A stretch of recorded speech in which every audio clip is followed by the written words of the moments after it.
Kabar gembira bagi aparatur sipil negara atau ASN. Kementerian Keuangan sudah memastikan insentif akan mulai dicairkan. Komponen gaji atau insentif tahun ini akan dicairkan H-10 sebelum Agustus. Total 28,5 triliun dana yang akan dialokasikan.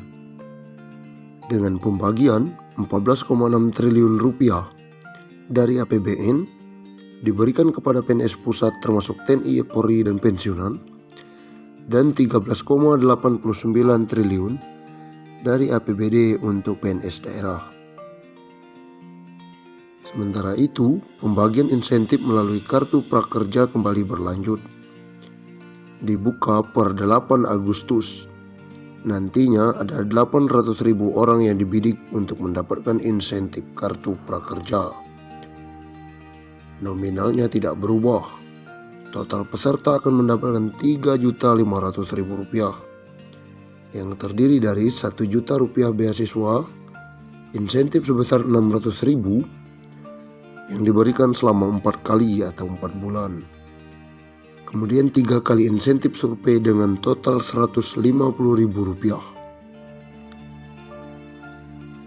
Pemerintah pun berencana menambah 5 mitra platform digital dari yang sudah ada sekarang, yakni 8 platform. Demikian juga tambahan 16 lembaga pelatihan dari 165 yang telah berpartisipasi. Serta 4 mitra pembayaran, namun semua masih tahap asesmen. Nah, untuk jenis pelatihan sebelumnya sudah ada 1.338 jenis pelatihan dengan harga hingga Rp1.000.000. Namun pilihan akan semakin banyak dengan menambah 362 jenis pelatihan. Undang-Undang Republik Indonesia Nomor 11 tentang pensiun pegawai dan pensiun janda atau duda,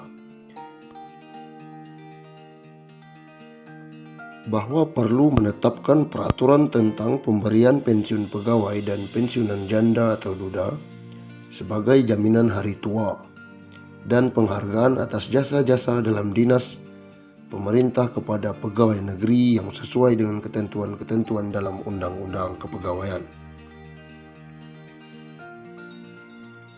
Undang-Undang tentang pensiun pegawai dan pensiun janda atau duda.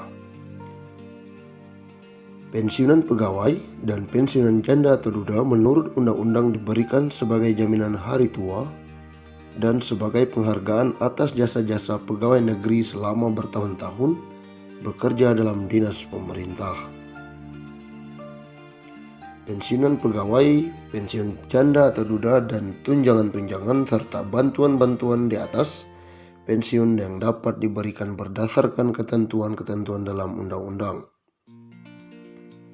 Bagi pegawai negeri sipil atau bekas pegawai negeri sipil yang terakhir sebelum berhenti sebagai pegawai negeri sipil atau meninggal dunia, berhak menerima gaji atas beban anggaran pendapatan dan belanja negara.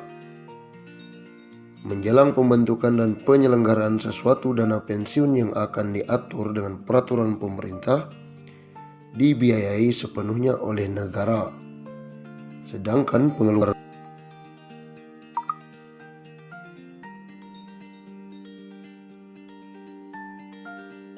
akan diatur dengan peraturan pemerintah dan dibiayai sepenuhnya oleh negara. Bagi pegawai negeri atau bekas pegawai negeri yang tidak termasuk di atas dibiayai oleh dana pensiun yang dibentuk dengan penyelenggaraan yang diatur peraturan pemerintah.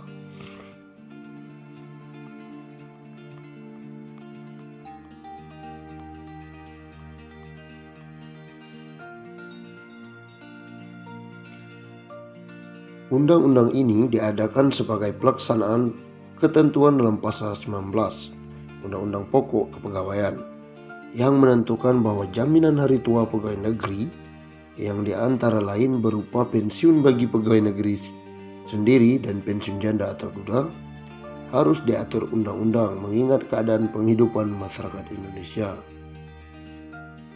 Sesuai dengan ketentuan dalam Undang-Undang Pokok Kepegawaian, maka peraturan pensiun yang baru ini mempunyai sifat pokok. Pensiun diberikan sebagai jaminan hari tua, sebagai penghargaan atas jasa-jasa pegawai selama bekerja bertahun-tahun dalam dinas pemerintah. Kedua sifat dari pensiun itu telah menentukan penyatuannya dalam pasal 19.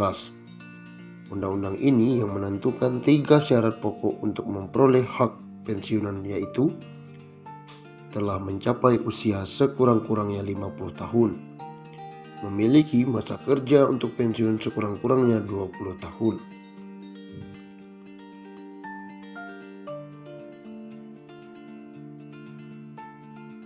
Golongan-golongan pegawai yang termasuk dalam arti pegawai negeri menurut pasal: pertama, pegawai negeri sipil pusat; yang kedua, pegawai daerah otonom; yang ketiga, pegawai perusahaan atau bank negara, yang memiliki ketiga unsur kepegawaian termaksud dalam Undang-Undang Pokok Kepegawaian. Dengan gaji terakhir yang berhak diterima dimaksudkan juga gaji menurut pangkat anumerta. Ada tunjangan juga dari pemerintah. Yang dimaksud dengan tunjangan umum dan bantuan umum ialah tunjangan untuk bantuan yang pemberiannya tidak tergantung dari jabatan atau pekerjaan pegawai negeri, melainkan diberikan dalam rangka kesejahteraan jaminan sosial pegawai negeri. Berhubung dengan sifatnya sebagai jaminan hari tua, ditetapkan batas usia minimum yang harus telah dicapai oleh pegawai untuk mendapat hak atas pensiun, yaitu umur sekurang-kurangnya 50 tahun. Dari syarat tentang batas usia minimum tersebut dikecualikan pegawai yang harus diberhentikan sebagai pegawai negeri karena keadaan jasmani atau rohani. Pegawai-pegawai pada badan-badan pemerintah yang memenuhi syarat kepribadian dan kesetiaan, maka ditentukan pula sebagai syarat untuk mendapat hak pensiun bahwa pegawai yang bersangkutan diberhentikan sebagai pegawai negeri dengan sebutan dengan hormat. Karena pemberian pensiun dimaksudkan juga sebagai penghargaan atas jasa-jasa pegawai dalam dinas pemerintah, maka ditentukan pula minimum masa kerja yang wajar sebagai syarat untuk dapat diberikan dana pensiun, yaitu sekurang-kurangnya 20 tahun.